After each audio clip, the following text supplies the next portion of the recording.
ओम श्री गणेशाय नमः। ओम नमः शिवाय। नारायण नारायण।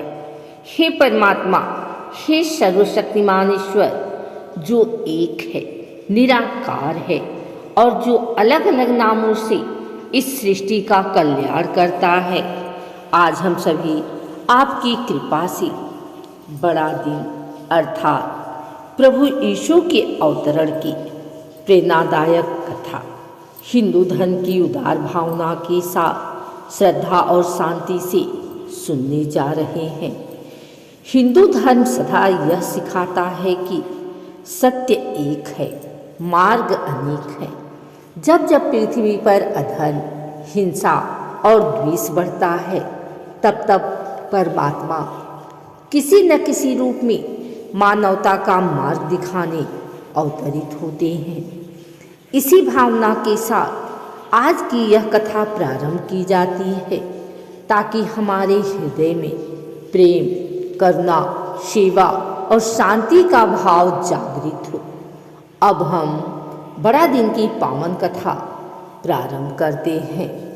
प्राचीन काल से हिंदू शास्त्रों में कहा गया है, यदा यदा ही धर्मस्य ग्लानिर्भवत भारत, अर्थात जब जब धरती पर धर्म की हानि होती है, तब तब ईश्वर किसी न किसी रूप में अवतरित होते हैं। ऐसे ही एक युग में पश्चिम दिशा की पवित्र भूमि बैतलहम में एक दिव्य आत्मा का अवतरण हुआ।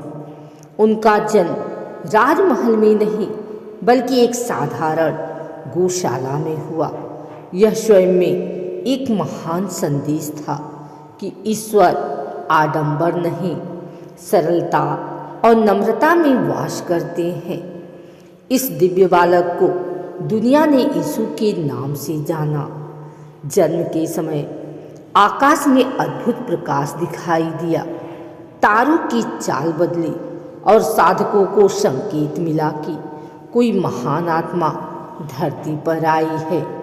यह घटना हिंदू धर्म में बताए गए महापुरुषों के अवतरण से मिलती जुलती है, जहाँ प्रकृति स्वयं ईश्वर के आगमन का संकेत देती है।